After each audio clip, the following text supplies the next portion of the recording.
Sam spent his life shooting photos, but Mom said he got nervous being in front of the camera. I guess we're all afraid of something.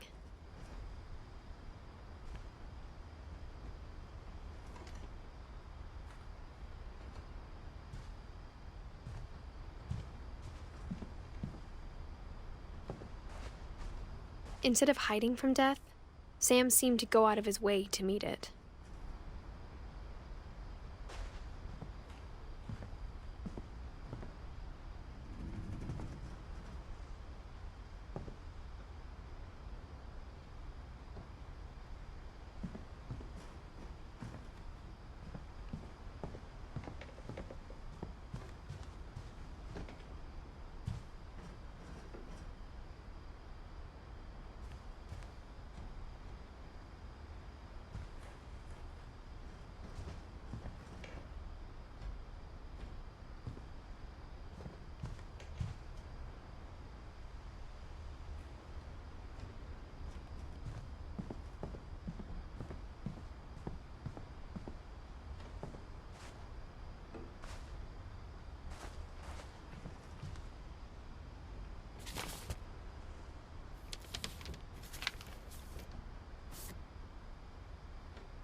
Dawn, I promise, you'll never forget this weekend. Yes, sir. These memories are gonna last a lifetime. Am I gonna have to shoot anything? It's a hunting trip, Dawn. Shooting is strongly encouraged. Shouldn't we be leaving? Just want to get a shot of you, Dawn, then we can take off. What? Perfect. It's gonna rain the whole weekend, isn't it?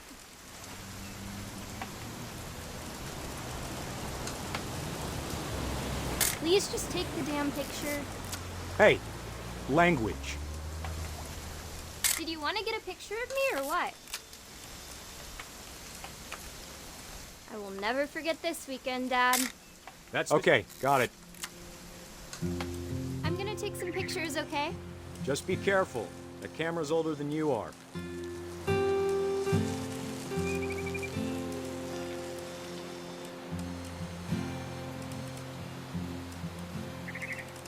You're right, Dad. It's starting to clear up.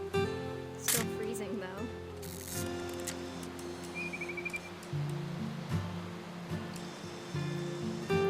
Definitely should not have drunk all that coffee. Hold still while I take a picture of you. I definitely won't be moving. Are you done yet? Does it sound like I'm done?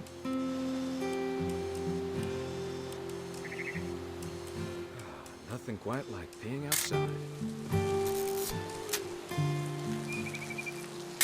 Hey! That's a keeper. A little more gas in the tank, I guess. I'm just saying, I'm not always gonna be here, Dawn. You'll need to remember this stuff, if you want to survive. I'll be fine, Dad. You know who else thought he was gonna be fine? Some guy who died. Dawn, I'm being serious. I know, Dad. You're always serious. Doesn't being out here make you want to chill out? Well, to tell you the truth, I haven't been out here in 20 years.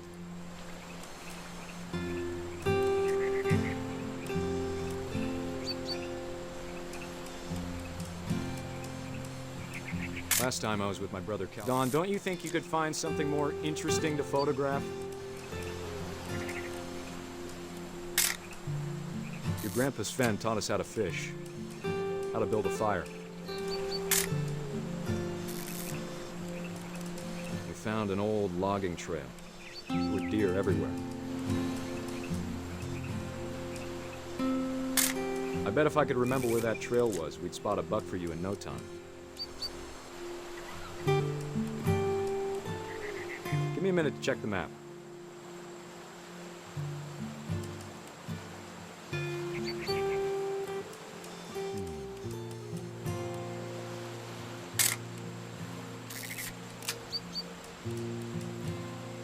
Let's see.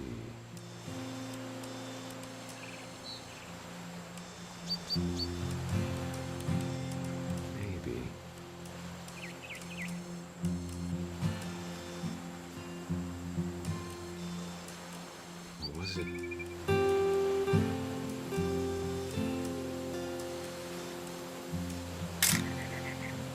could have been...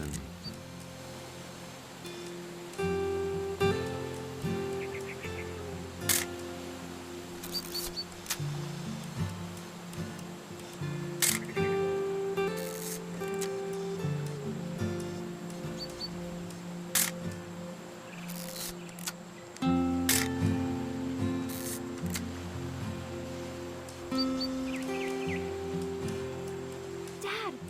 Good eyes, Dawn. Before you take the shot, let me get a picture of you.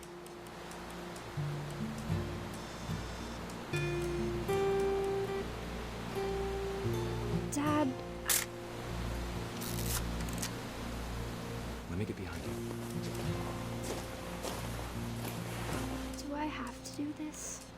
Dawn, you don't have to do anything. But if you want to survive... Great shot, Dawn!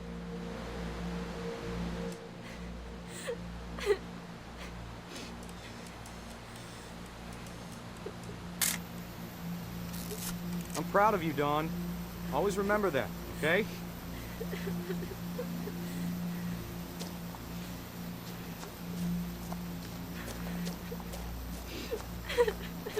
Sorry, Dawn. Just gotta reset the timer.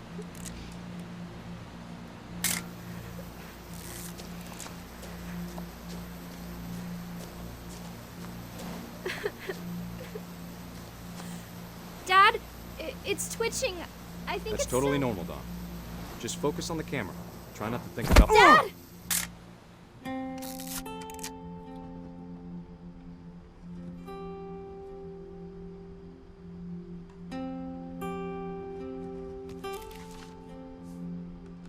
Of all these stories, that's the one I wish most that my mom had told me.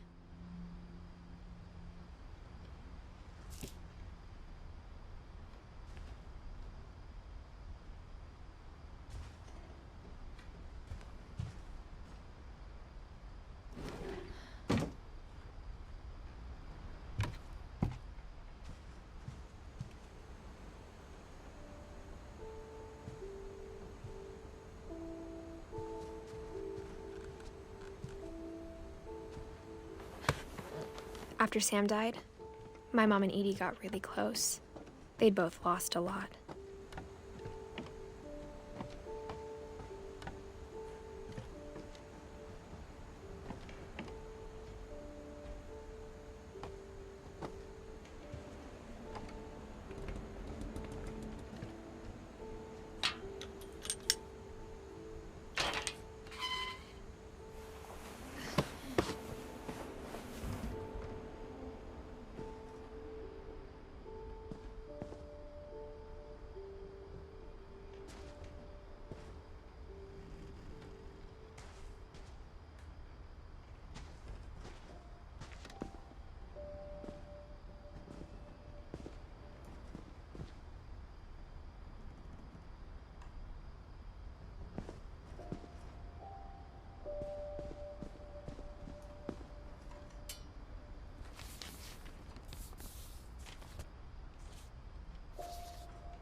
Dear Kay, do you remember the way Gregory used to laugh when he thought he was alone? Like something funny was happening, but only he could see it. I think he saw things the rest of us don't.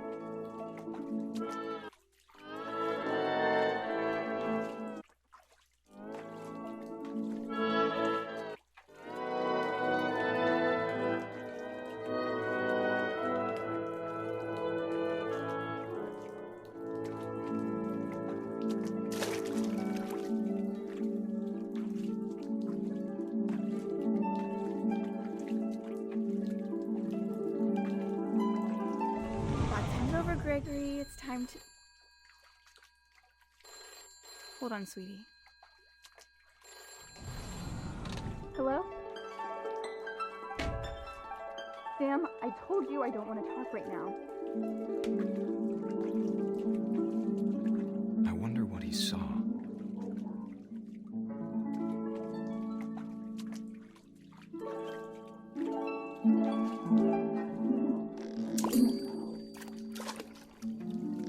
What his world was like.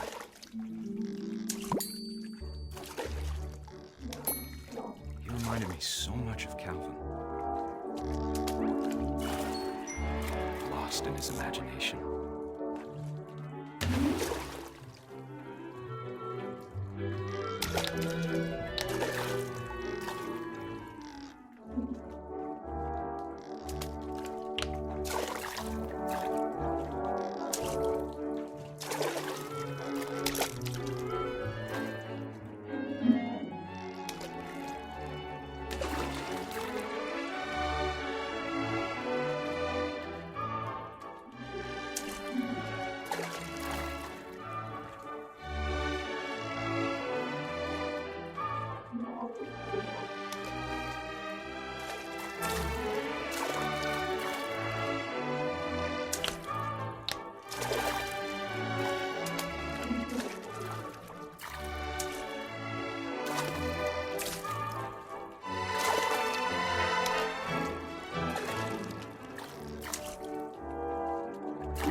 I know how silly it sounds.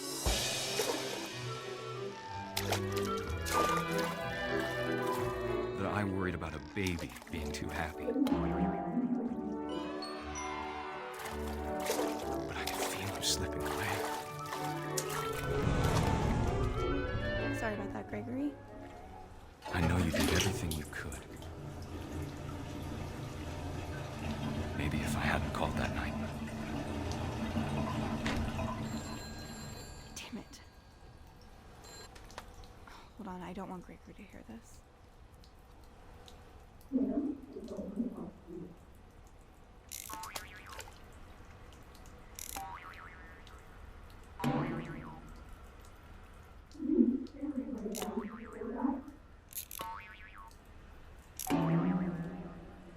I wish he could have told us about the world he saw.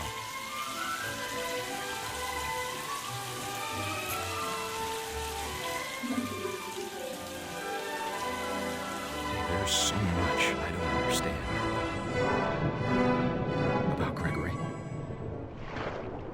about everything.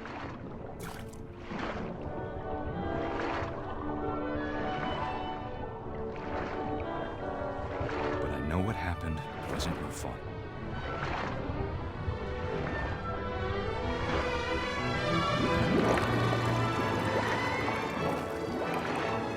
I'm sure he's happy. And he'd want you to be happy too. Good luck, Kay. Love, Sam.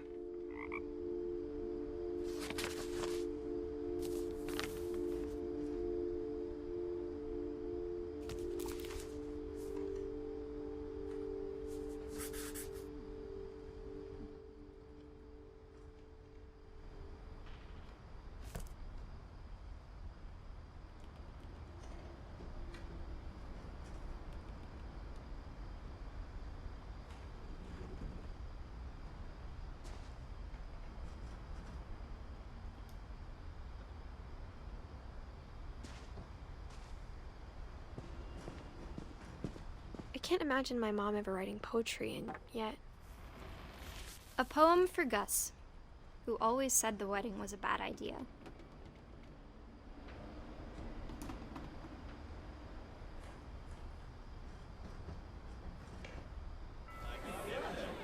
Our father never hit us kids, at least not very hard, before the day my brother said with teenage disregard that he'd be dead before he'd see a wedding in our yard.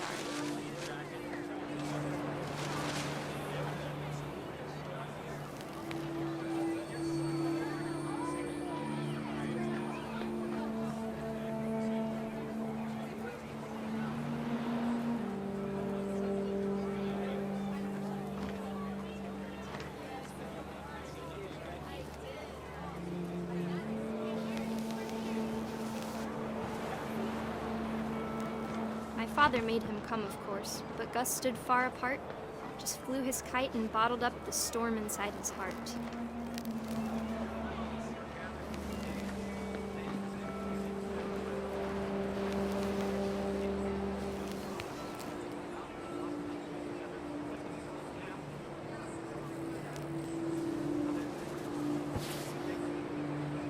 tried to talk him out of it, but though he'd never met her, "We don't need a stepmom," were the words that I now pronounce you husband and wife. You may kiss the bride.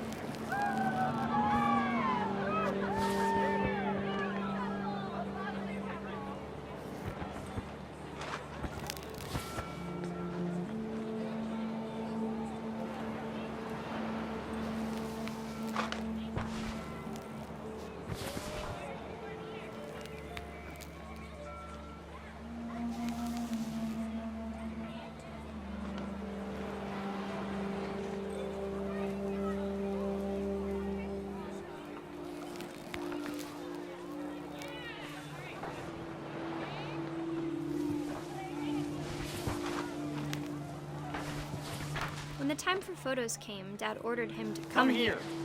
But Gus declined, and as a sign held up his middle finger.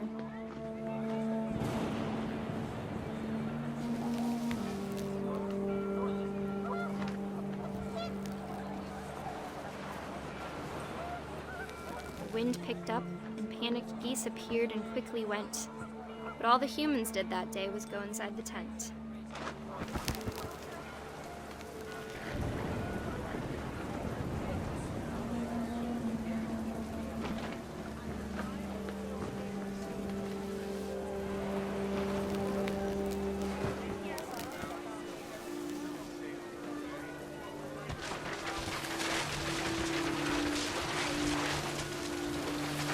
The rain came down in buckets then, but no one seemed afraid that nature might destroy the tent our dad had crudely made.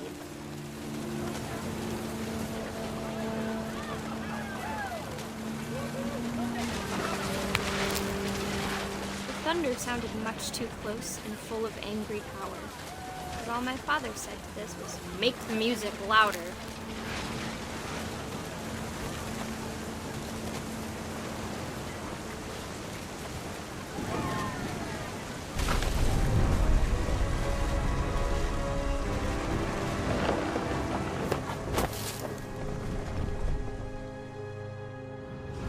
I wish that I could truly say I thought about you on that day. Out there on the beach alone, just you, the wind, the sea, and foam. But I didn't, until we found you.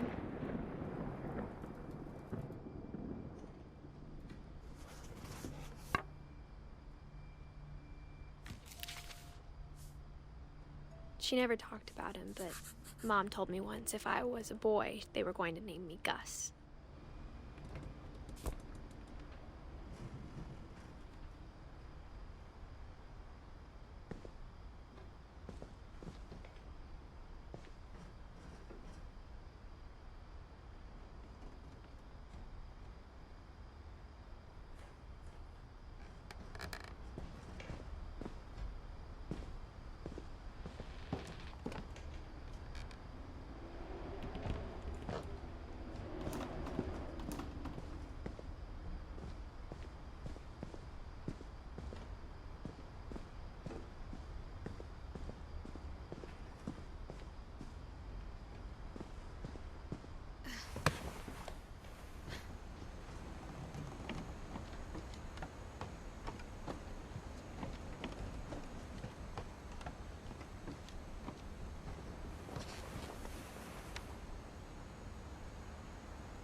My mom moved up to the loft after her brothers died. At the time, it was as far away as she could get.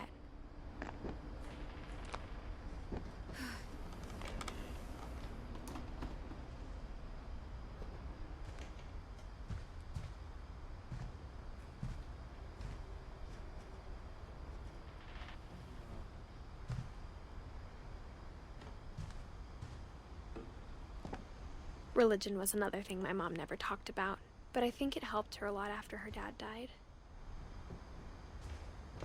She spent a summer building houses in Calcutta, where she met my dad, Sanjay.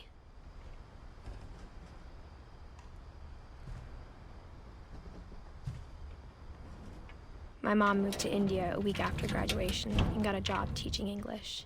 Louis was born a year later.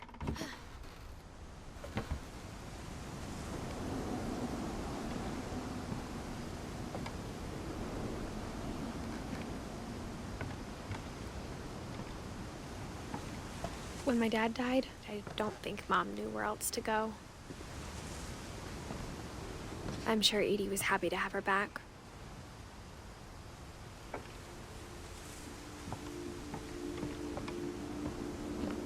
The house had to get a little bigger, but Edie was used to that.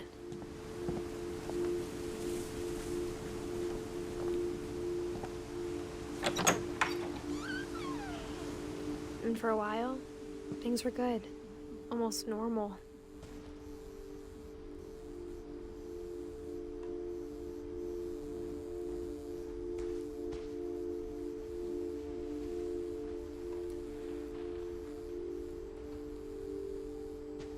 But it didn't last.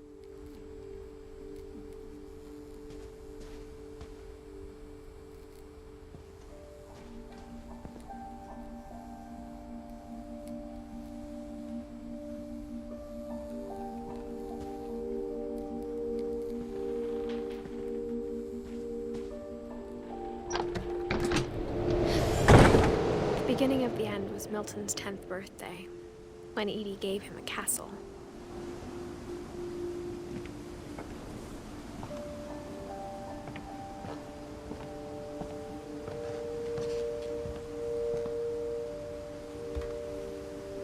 After Milton disappeared, the only thing he left behind was a room full of paintings.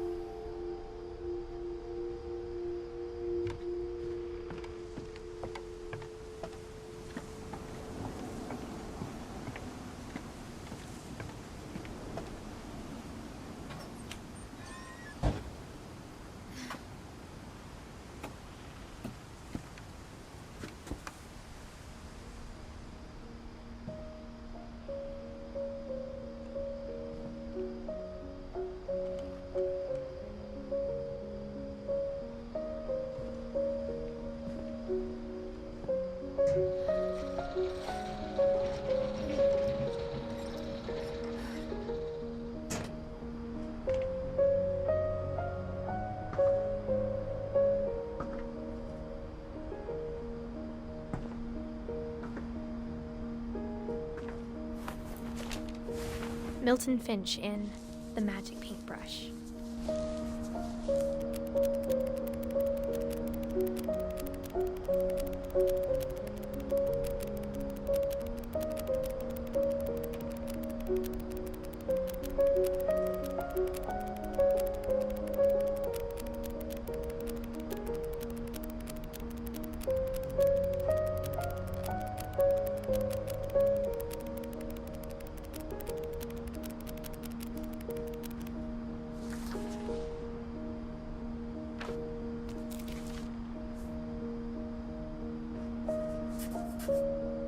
I was 4 when Milton disappeared.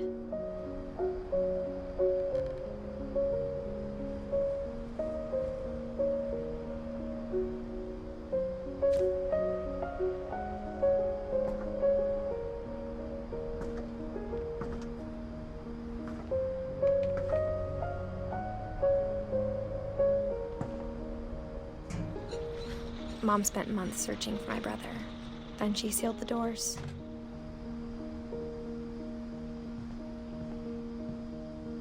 Whatever Milton had found in the house, Mom didn't want it getting out.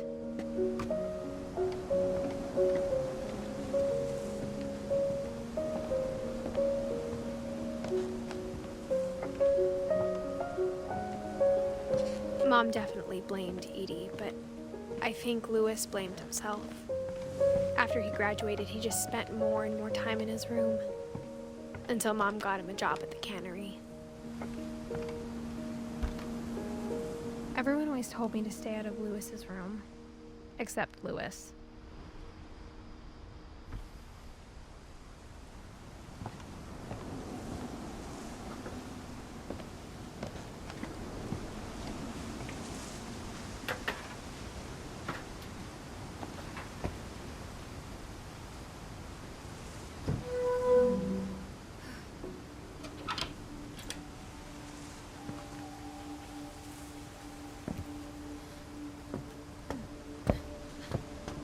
Lewis's room smelled very, very familiar.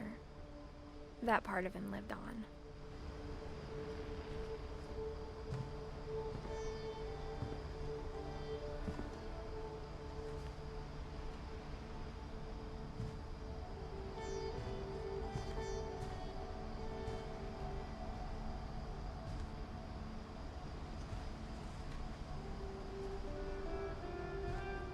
Lewis and I spent a lot of time playing games together, but he was surprisingly bad at them. He died a lot.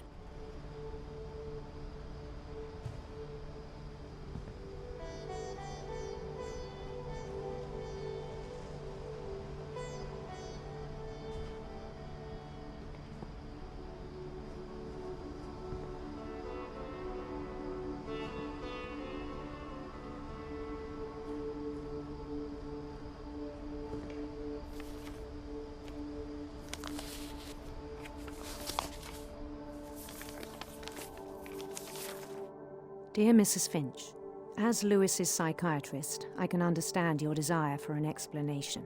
As I see it, the trouble began in January, shortly after we convinced your son to seek treatment for substance abuse. Newly sober, I believe Lewis first noticed the monotony of his daily life.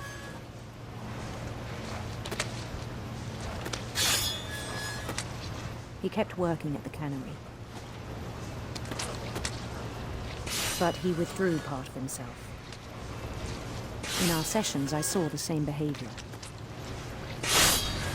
His mind began to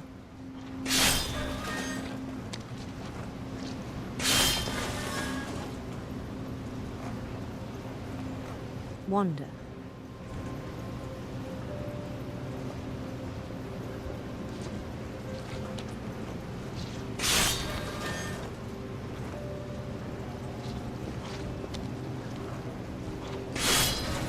I asked him to describe it. He said he started small, imagining a labyrinth. He'd feel his way about. Then something moved. Bats and toads.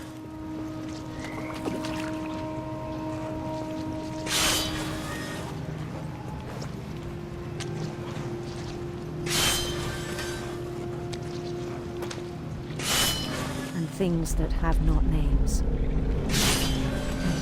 He knew it was all in his head, but he took it very seriously. I had hoped he'd find himself.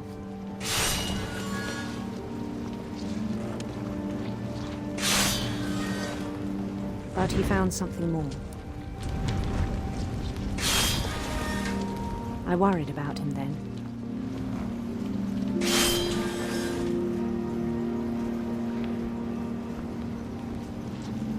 Daydreaming at the cannery. I spoke with his boss, but he said Lewis had become a model employee. Methodical, tireless, focused. Like a whole new Lewis. So I let him go on.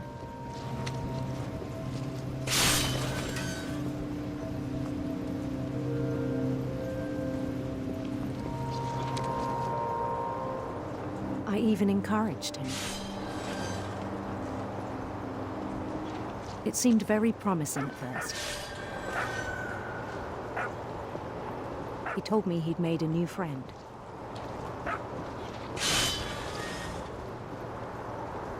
On the edge of a city he named Louis Topia. He built the city up slowly, brick by brick. Then he made musicians.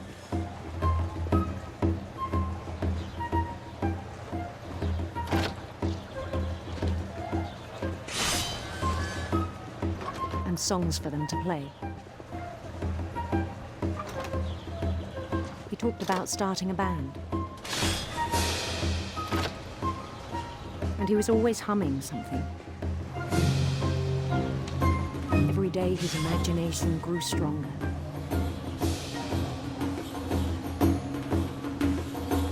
He no longer spoke at the cannery. But his chopping was as reliable as ever. Then one day it struck him that all the cheering crowds, even the stones under his feet, were all in his imagination. So he could do whatever he wished.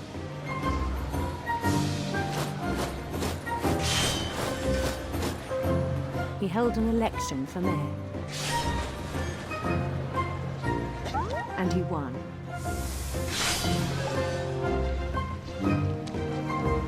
They begged him to stay, but his mind was already wandering. It became a game for him.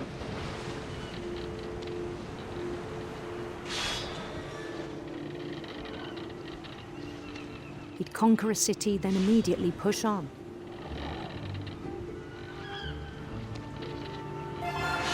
New Louisville.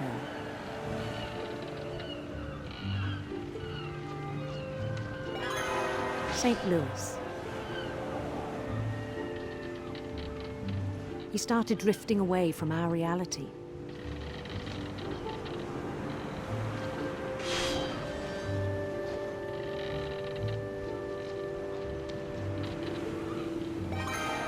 Minneapolis, until one day he forgot to go home from the cannery. Even as his mother pleaded with him, part of Louis kept sailing on.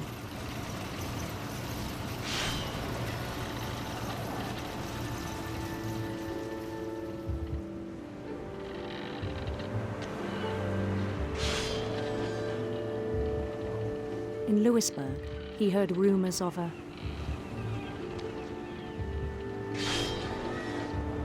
handsome queen.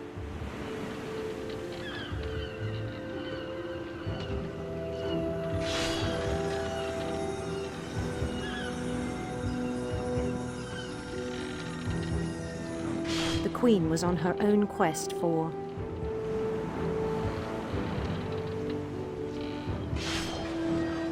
radiant rainbows.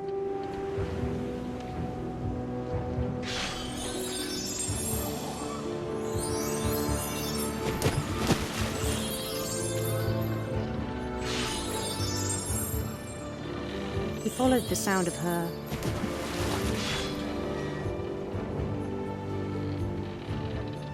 electric sitar.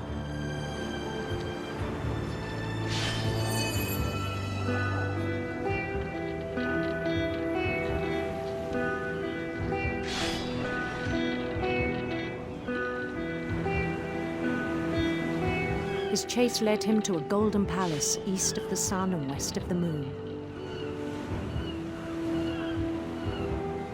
Even then, his logic remained sound.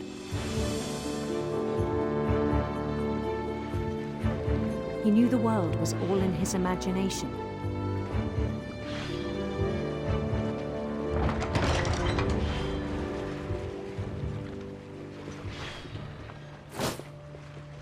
But he was so proud of having created it.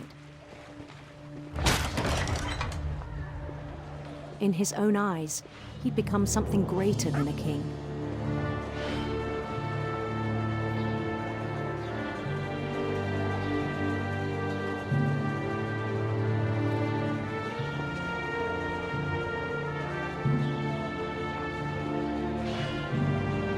For someone who'd never known success in the real world, I think it was overwhelming.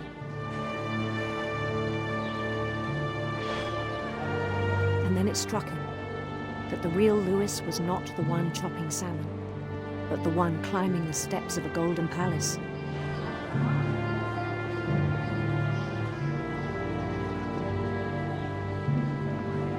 My imagination is as real as my body, he told me. It was hard to argue with him.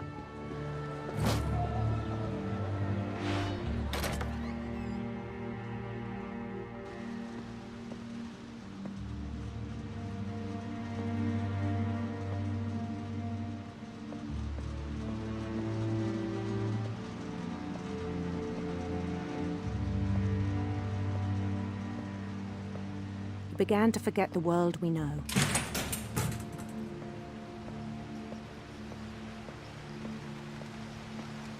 I think it pained him to remember Lewis, the cannery worker.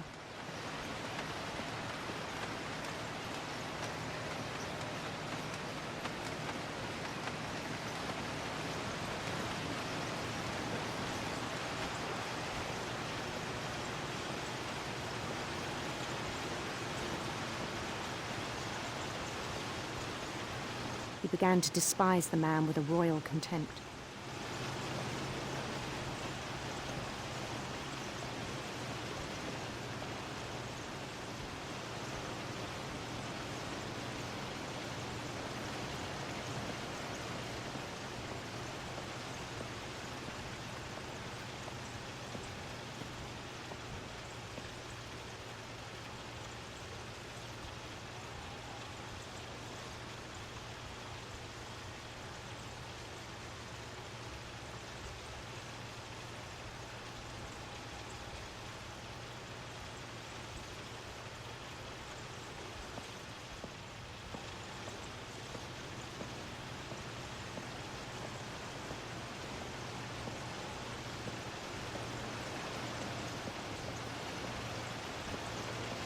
I still thought I could save him.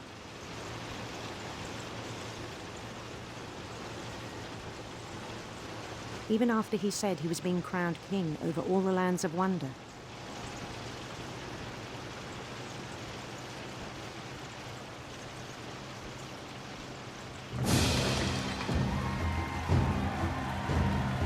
The palace would be packed with his companions.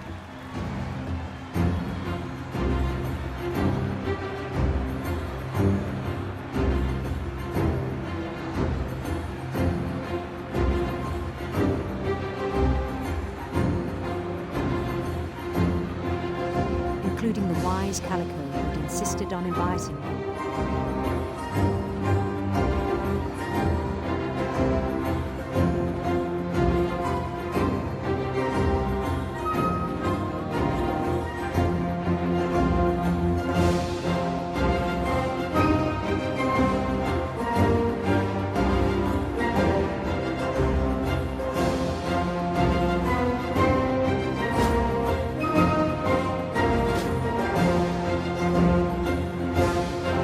His queen waited, holding his crown.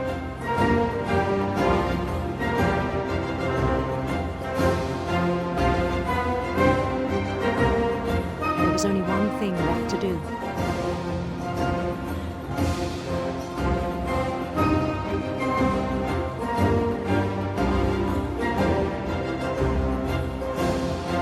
Bend down his head.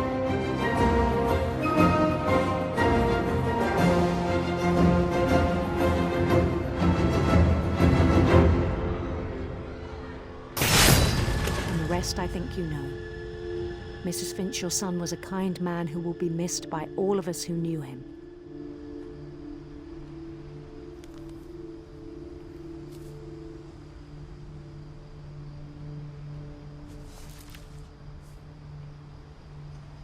My brother was really cool. I wish you could have met him.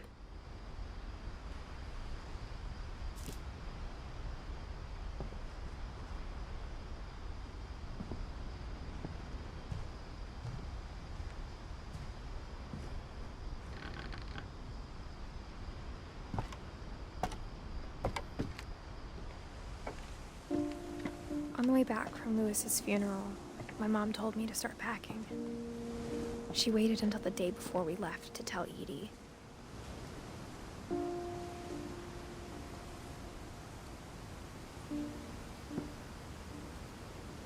I'm not sure if she wanted to make it easier or harder.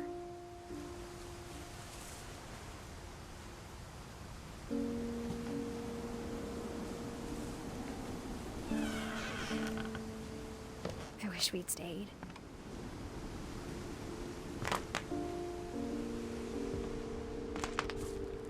But I understand why we left.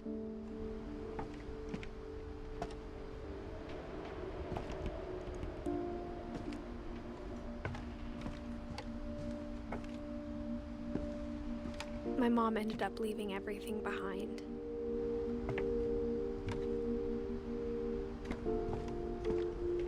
What happened that night had been coming for a long time. Maybe it should have come sooner.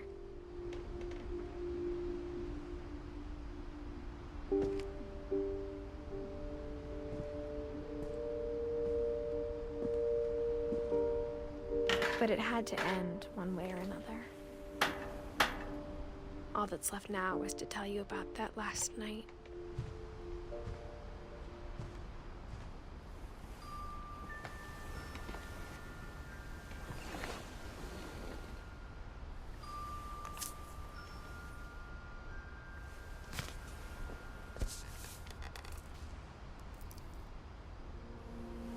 That whole last day, Edie just watched us pack and didn't say a word. Until supper, when she raised her glass and said, "To our final night together, and all our final nights apart." Grandma, you know what I said about alcohol. Some of your medications are very Edith, specific. I left a present for you in the hallway. Why don't you go open it? The grown-ups have to argue now. I'm sorry, you're right. We're all leaving tomorrow. Let's just enjoy our last... I'm not leaving. Edith, you're excused.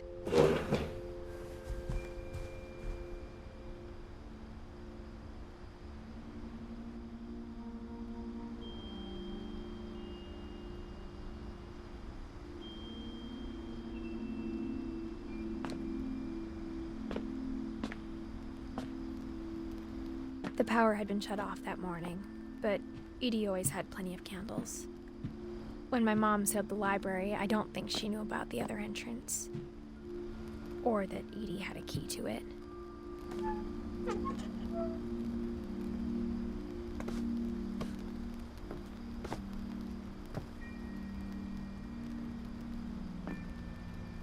That thing you're afraid of isn't going to end when you leave the house. Edith has a right to know these stories.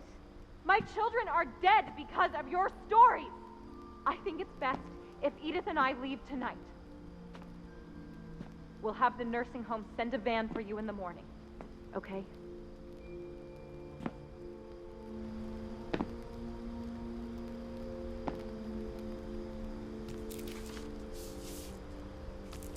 Dear Edith, there's so many stories I wish I could tell you, but there's only time for one. This is about what happened on the night you were born. That night, the tide went way, way out. It was the first and last time I ever saw the old house aground. There'd been an earthquake out in the middle of the ocean. They called it the lowest tide in 1,000 years. God, it smelled awful. You know, I've seen that house every day of my life.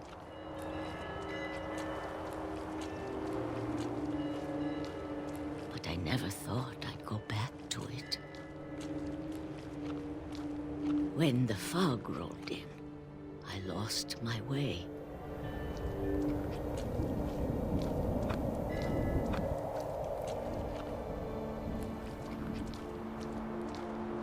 I got turned around.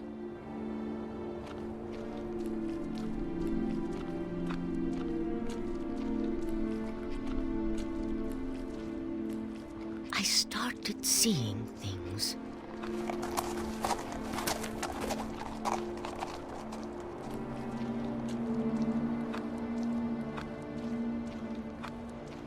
Things I'd forgotten had ever existed.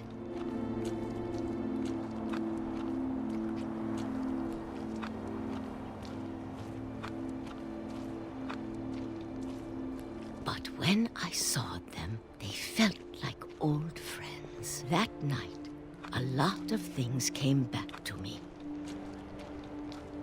Or maybe I came back to them.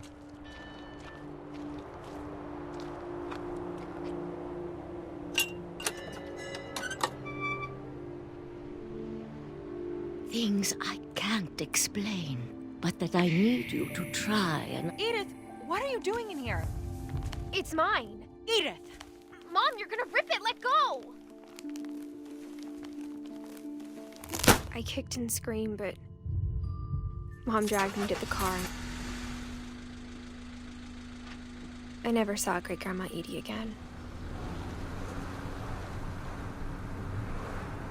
The next morning, the van came to pick her up, but she was already gone. After that, we moved around a lot.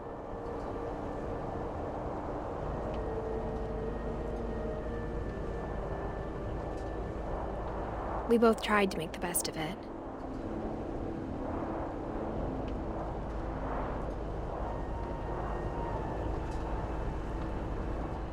A few years went by.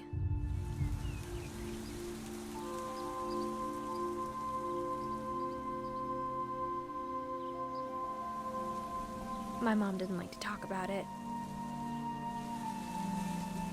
but she started getting sick a lot. The rest happened pretty quickly. She got better for a while, and then she didn't.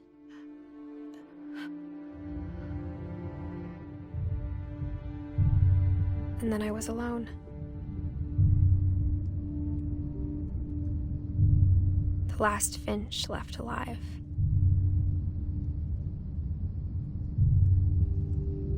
Until I found out about you. I'm still not sure what to tell you about all this. If we lived forever, maybe we'd have time to understand things. But as it is, I think the best we can do is try to open our eyes. And appreciate how strange and brief all of this is. This journal was supposed to be for you. But now I hope you'll never see it. I just want to meet you and tell you all these stories myself. But I guess if you're reading this now, things didn't work out that way.